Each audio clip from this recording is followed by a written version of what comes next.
like to open our service with these words of former President Jimmy Carter. He said, "We become not a melting pot, but a beautiful mosaic. Different people, different beliefs, different yearnings, different hopes, different dreams."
This Wednesday, we will inaugurate a new president.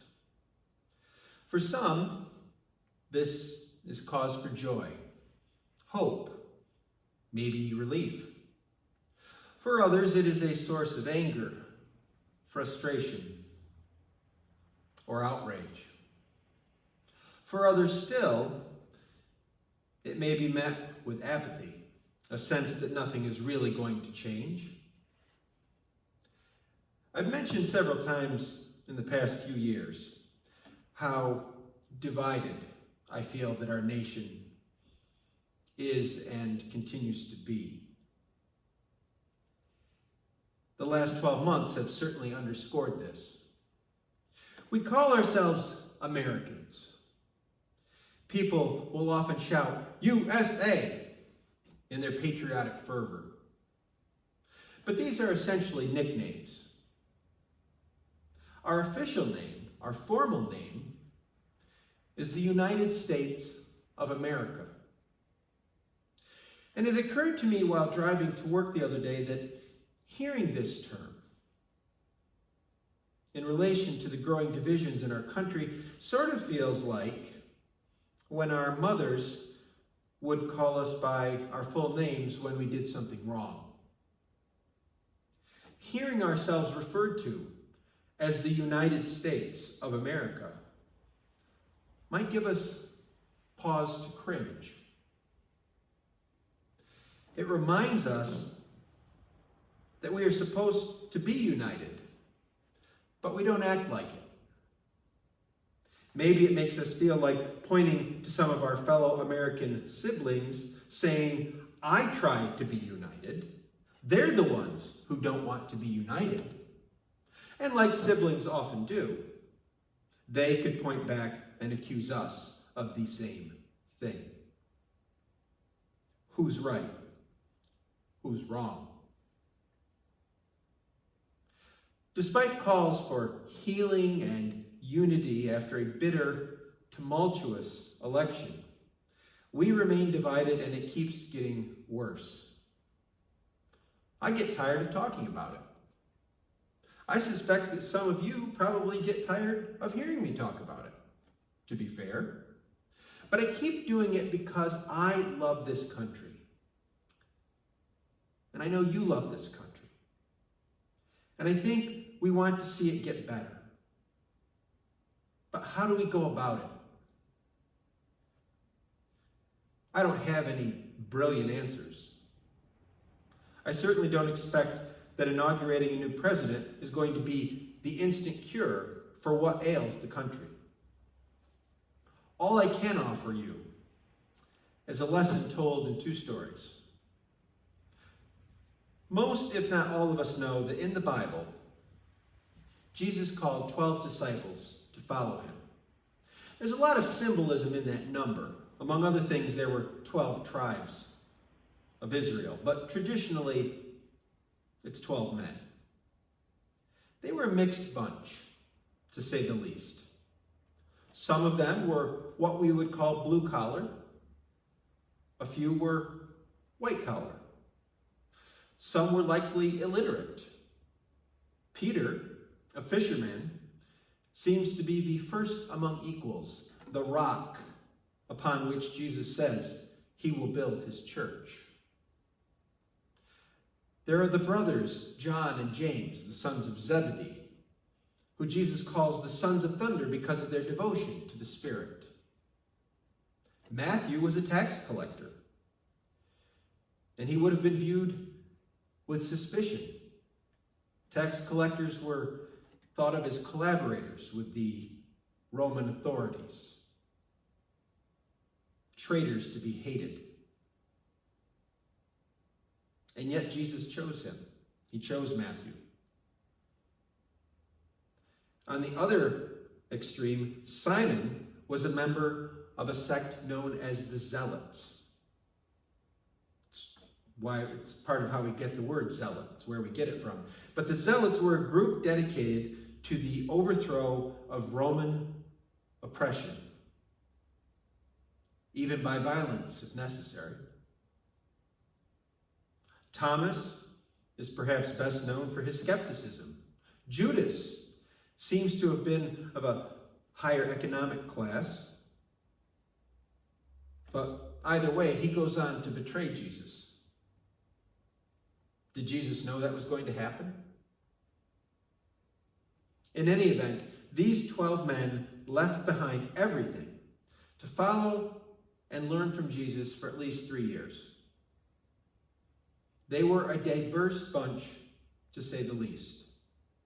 And yet, Jesus specifically chose each of them.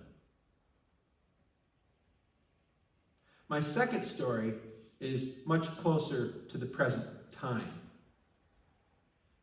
In 1860, the Republican Party met to nominate its candidate for president. And there were 4 contenders. New York Senator and former Governor William H. Seward, who was widely considered the frontrunner going into the convention. Former Missouri Attorney General Edward Bates, who was preferred by the more conservative elements of the party. Ohio Governor Salmon P. Chase, a favorite of the party's more radical wing. And then this gentleman named Abraham Lincoln, who had been a former U.S. representative from Illinois. Seward, the favorite, was seen as too sympathetic to abolitionists and too soft on immigration. On the flip side, Bates was considered too right-wing for the moderate and liberal branches of the party. Chase was criticized by members of his own state's delegation and considered too radical. Lincoln was very few of the delegates' first choice. However, he was the largest group of delegates, second choice.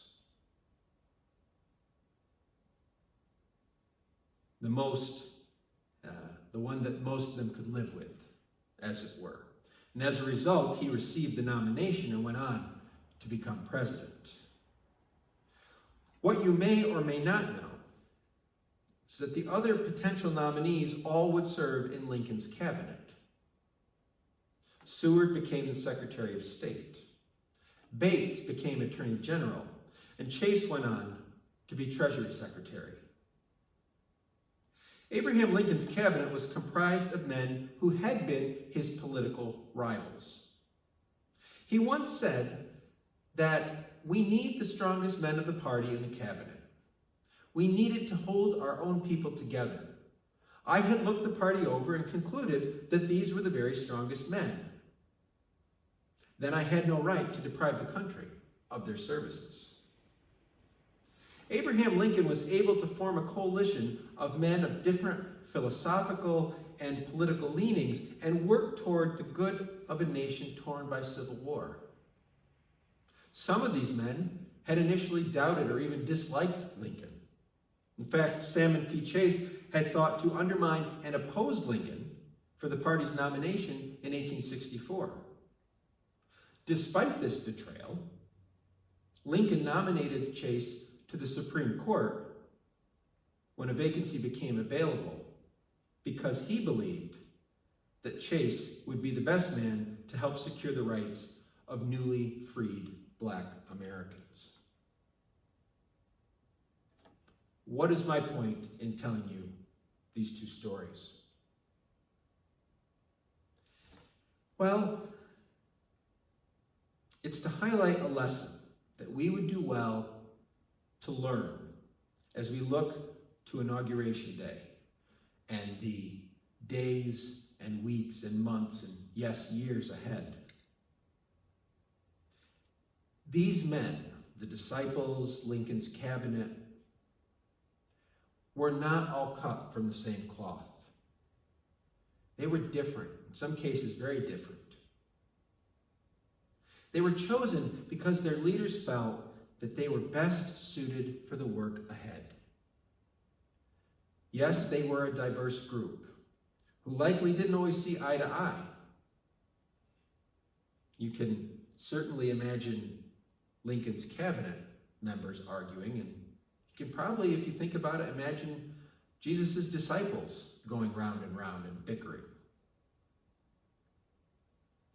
But despite that, despite those differences, they were able to overcome them and work for the good of the greater whole. There was unity within their diversity. Modern America can seem like it is descending into tribalism and irreparable division. But all is not lost so long as we remember our name, the United States of America. Like a great mosaic, we are comprised of many different colored pieces of varying shapes and sizes, coming together to make a larger, more beautiful work of art. And in order to do this, we need to acknowledge that we require the input of people from all walks of life, all political stripes. We need conservative voices. We need progressive voices. We need moderate voices. We need to be open to the ideas of people of all colors, orientations, genders, and beliefs. That's what represents the American mosaic. People need to feel heard. We aren't always going to agree. But if we insist on only one way, and that all other ways are automatically wrong, where will we end up? A mosaic made of only one color, one shape, and one style would pale in comparison to one with different shades hues, and sizes. So as we look to Wednesday, let us remember the words of the late President John F. Kennedy. He said, "The unity of freedom has never relied on uniformity of opinion. Let us not seek the Republican answer or the Democratic answer, but the right answer. Let us not seek to fix the blame for the past. Let us accept our own responsibility for the future." May it be so.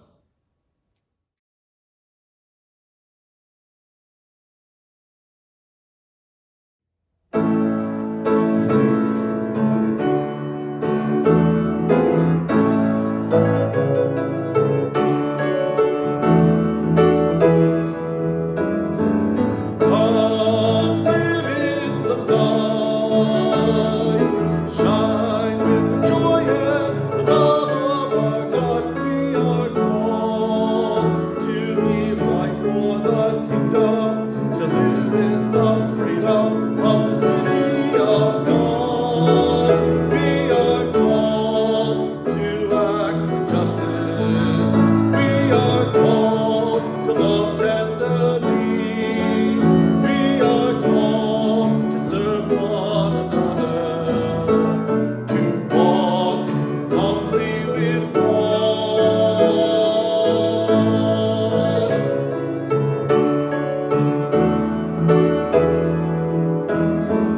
Come, open your heart, show your mercy to all those in fear. We are called to be hope for the hopeless, so all hatred and blindness will be no more. We are called to act with justice. We are called to love tenderly. We are called to serve one another, to walk humbly with God.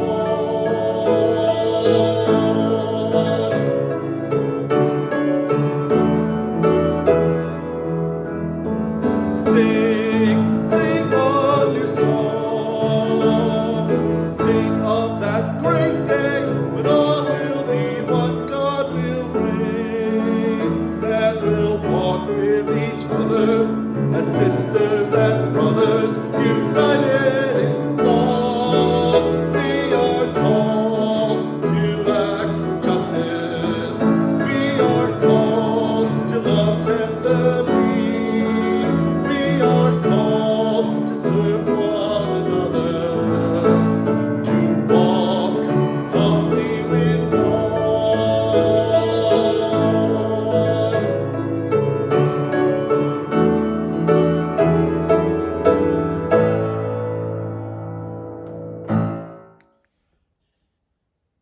I close our service this week with the words of the late Martin Luther King Jr.,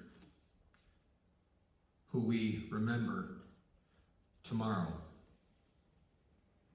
He said something like this: "The ultimate measure of a person is not where they stand in moments of comfort and convenience, but where they stand at times of challenge and controversy."